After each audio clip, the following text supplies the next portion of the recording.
Once upon a time, there was a small leaf named Little Green. She grew on a big tree. Little Green was a vibrant leaf who enjoyed breathing fresh air and basking in the warm sunlight. Along with other leaves, she spread her greenness on the branches of the tree. One day, Little Green decided to explore the mysteries of photosynthesis. She had heard that photosynthesis was a fascinating process by which plants produced food. Excitedly, she embarked on her journey of photosynthesis. First, Little Green learned that photosynthesis required three main factors: sunlight, carbon dioxide, and water.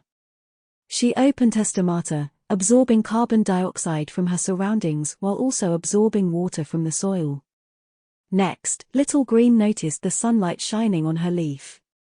She knew that the cells in her leaf contained a special green pigment called chlorophyll. Chlorophyll played a crucial role in photosynthesis as it absorbed the energy from sunlight and converted it into the chemical energy that plants needed. Once the energy from sunlight was absorbed, Little Green initiated the first step of photosynthesis, known as the light reaction. In the light reaction, her cells converted light energy into chemical energy, producing energy molecules called ATP and a coenzyme called NADP. These energy molecules would fuel the subsequent reactions. Following that, Little Green proceeded to the second step of photosynthesis, known as the dark reaction. In the dark reaction, she utilized the previously generated ATP and NADPH to convert the absorbed carbon dioxide molecules into organic compounds, with glucose being the most common one. Glucose served as the primary source of energy for plants and as food for other organisms. The glucose produced by Little Green through photosynthesis not only provided energy for herself but could also be transported to other parts of the tree for growth and maintenance. In this way, Little Green contributed not only to herself but also to the entire tree and the surrounding organisms by providing energy and nutrients. Little Green exclaimed, "Photosynthesis is truly marvelous. Through it, I can utilize sunlight, carbon dioxide, and water to transform them into energy-rich glucose, providing energy and nutrients for myself, other plants, and organisms. Additionally, I release oxygen, helping to maintain the balance of the entire ecosystem. Without photosynthesis, life on Earth would be impossible." Determined to deepen her understanding of the process, Little Green delved into studying the structure and function of chlorophyll. She discovered that chlorophyll molecules were composed of various pigment molecules capable of absorbing different wavelengths of light. Among them, chlorophyll played a crucial role, absorbing blue and red light while reflecting green light, giving leaves their green color. Little Green also learned about the location of chlorophyll within leaf cells. Chlorophyll resided in an organelle called chloroplast, which was abundant in leaf cells. Within the chloroplast, chlorophyll molecules converted light energy into chemical energy through the process of photosynthesis. To optimize sunlight utilization, Little Green realized the importance of leaf structure. The leaf surface consisted of numerous tiny openings called stomata.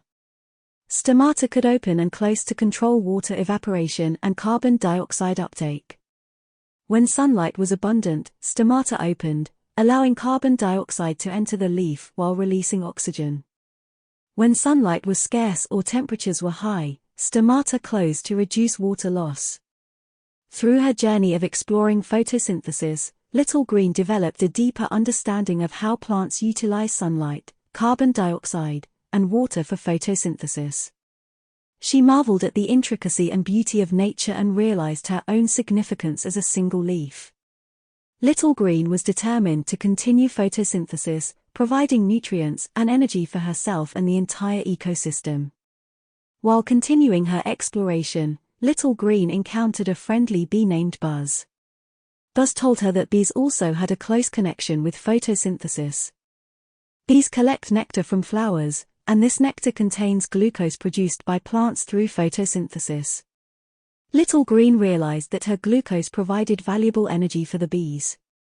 Little Green also met a cute squirrel named Nutty. Nutty told her that he loved collecting pine cones from trees and eating the pine nuts inside them. Little Green was astonished to discover that pine nuts were also the result of glucose production through photosynthesis. She realized that not only leaves but all parts of trees were involved in photosynthesis, providing energy for themselves and the surrounding organisms. During her exploration, Little Green encountered a group of beautiful butterflies. The butterflies told her that their wings contained colorful scales, which, like chlorophyll, absorbed energy from sunlight and created a radiant display of colors. Little Green marveled at the diversity and wonder of photosynthesis in nature. Inspired by her discoveries, Little Green continued to engage in photosynthesis, providing nutrients and energy for herself and the world around her. She understood the interconnectedness of all living beings and the importance of preserving and appreciating the miracles of nature.